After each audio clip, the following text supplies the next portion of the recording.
उनकी भी सुरक्षा चाहिए, नागरिकों को भी चाहिए। आखिर किसान भी वो अपने ही, अपने देश के, बाहर के नहीं है, इसलिए उनका जो तरीका है उस तरीके पर ही आपत्ति है। तो आज आम जनता में ये मैसेज जा रहा है कि ये तरीका ठीक नहीं, लोकतांत्रिक तरीका नहीं है। तीसरे दिन भी किसानों का आंदोलन जारी है। दिल्ली कूच को तैयार किसानों को हरियाणा पुलिस ने अपनी सीमाओं पर रोक रखा है। किसानों के दिल्ली कूच ऐलान के बाद दिल्ली के बॉर्डरों पर भी सुरक्षा के पुख्ता इंतजाम किए गए। दिल्ली और हरियाणा सिंधु और टिकरी बॉर्डर के जरिए आपस में जुड़ते हैं। इसी वजह से इन दोनों सीमाओं को ट्रैफिक के लिए पूरी तरह से बंद कर दिया गया है, ताकि किसानों को दिल्ली आने से रोका जा सके।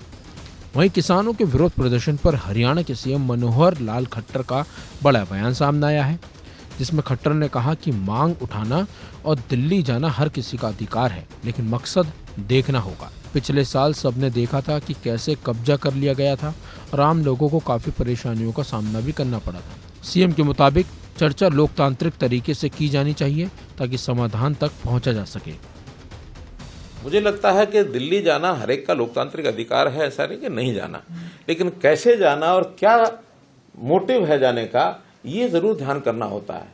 और इस विषय का अनुभव हम पिछले साल देख चुके हैं, किस प्रकार से और एक ऐसा सीन क्रिएट हुआ कि जिसमें साल भर वो लोग धरने लगा करके, और जैसे बहादुरगढ़ का टिकरी बॉर्डर है अथवा कुंडली का ये हमारा सिंगू बॉर्डर है, और उसमें कितने उस समय परेशानी लोगों को हुई है।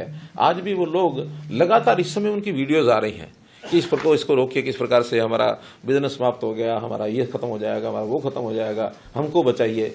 यानी एक तरफ तो वो आक्रमण टाइप जैसा होता है, जैसे कोई एक सेना आक्रमण करने के लिए चलती है, इस प्रकार का माहौल बनाना, और उसमें भी यानी ट्रैक्टर, ट्रॉली, जेसीबी, हर ड्रॉ और क्या क्या लेके चलना, और एक एक साल का राशन लेके चलो। यानी ये जो आह्वान किया जाता है, तो इसके अंदर हमें नागरिकों की सुरक्षा, उनकी भी सुरक्षा चाहिए, नागरिकों को भी चाहिए। आखिर किसान भी वो अपने ही, अपने देश के, बाहर के नहीं है, इसलिए उनका जो तरीका है उस तरीके पर ही आपत्ति है। दिल्ली जाने में आपत्ति नहीं है। आखिर ट्रांसपोर्ट, पब्लिक ट्रांसपोर्ट है, ट्रेन हैं या बसेज हैं या अपने वाहन है लोगों के, उसमें जाए, लेकिन ट्रैक्टर जो है, it is not mode of transport. ये ट्रैक्टर जो होता है और जो इस प्रकार से उसकी तैयारी करके जाना, ये हमारा एग्रीकल्चर इम्प्लीमेंट है, तो किसानी के लिए है।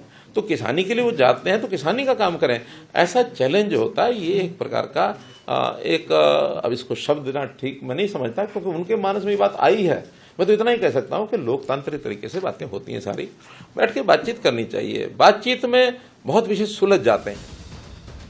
किसान नेता जगजीत सिंह डल्लेवाल की हमें पीएम मोदी का ग्राफ नीचे लाना वाली टिप्पणी पर हरियाणा के सीएम मनोहर लाल खट्टर का बयान आया भी है सामने। उन्होंने कहा कि ये एक राजनीतिक बयान है। अगर इतना बड़ा विरोध प्रदर्शन किया गया तो क्या लोग पीएम मोदी का समर्थन करना बंद कर देंगे? एक संदेश जनता में ये भी फैल रहा है कि ये विरोध का सही तरीका नहीं है। देखते क्या, सीधा सीधा पॉलिटिकल एक स्टेटमेंट है ये, और पॉलिटिकल स्टेट में इस प्रकार से कोई एक प्रदर्शन करके, और वो भी एक इस प्रकार का एक खतरनाक दृश्य बना करके उस प्रदर्शन करने से क्या जनता मोदी जी से दूर हट जाएगी? बल्कि ये तो उसमें और बढ़ा रहे हैं।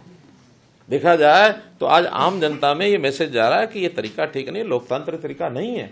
लोकतांत्रिक तरीके को हर कोई पसंद करता है, कोई भी जाति होगी उस जाति को लोग देखते हैं। हमारा विषय है कि हम लॉ एंड ऑर्डर की स्थिति, क्योंकि स्टेट की जिम्मे होती है, हम अपने हरियाणा में लॉ एंड ऑर्डर की स्थिति की चिंता करेंगे। और उसके लिए तय किया है कि जब तक आप सीधे रास्ते से नहीं जाएंगे, या जब तक वहां दिल्ली में जाने के लिए आपको कोई तरीका बात करनी है, तो दिल्ली के लोगों से बात कर ही रहे हैं।